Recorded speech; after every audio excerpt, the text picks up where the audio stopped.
So give me 5 minutes and I'll explain automation testing without the hype. I'm not trying to sell you a tool, I'm not trying to tell you what you need to code or how you need to code, because right now everyone thinks automation is everything, and trust me, it's not.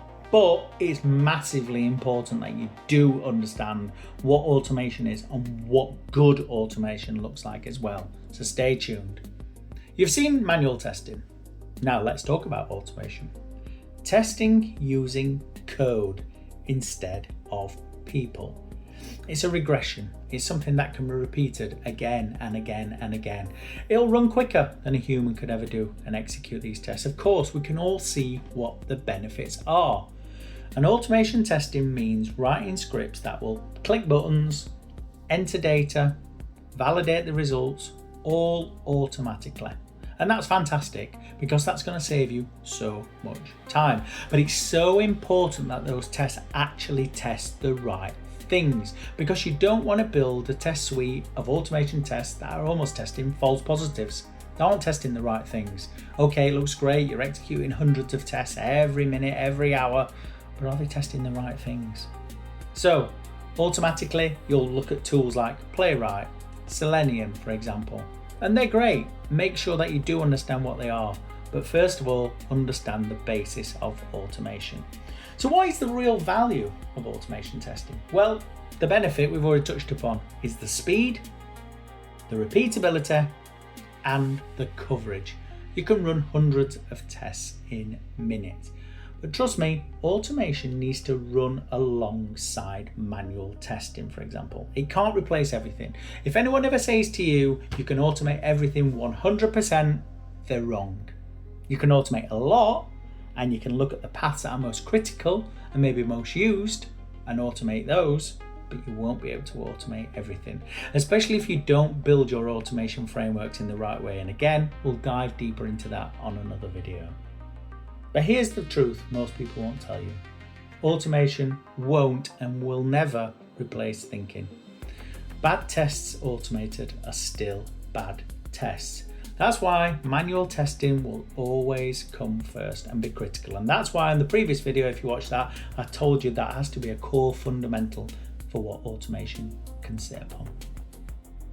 So now you've seen what testing is, how it's done manually, how it's automated, but where does all of this actually fit within the overall software testing lifecycle? And again, the next video that you probably want to watch is going to cover that, the full end-to-end process of what testing actually is. Or if you hear something called STLC, what is a software testing lifecycle? We've talked about it. Inside STLC, it's the name of this video. So we'll cover that one on the next video as well. But going back to automation testing is a great skill to have. Absolutely fantastic, and will get you a job within QA, no problems at all. You may be able to get through the initial parts of learning how to code, learn about the different frameworks and tools, and by all means, please do. And again, on this channel, we've got guides that are going to help you do that as well. But like I say, if you take one thing away from this video, is learn what automation is, what its intention is, and how to write good automation tests. And that comes from obviously understanding what it is that needs to be tested, what needs to be repeated, which scenarios are best to be covered from an automation point of view. It will be things like login screens, for example. That's something that you want to automate over and over again, that you're able to log into the system. The happy path test, the invalid test, for example. But once that's established of what you need to test and how, that's when you can automate it. And if it's repeatable over and over again, that's what you want to automate. And it can really help obviously developers and the wider teams if we have a solid automation framework and a suite of tests, because they can run continuously while developers are checking in new code, new systems, and it's something called regression testing, that you don't have to keep going into the system manually every single time and checking that the login screen still works because we've added a forgotten password link now on there. That's where automation will play a key part. So remember that. Automation will always be a benefit, but it can also be a hindrance as well. And making sure that you automate the right things and write the right level of tests is critical. And again, go into a deeper dive on another video. So make sure you download that free PDF.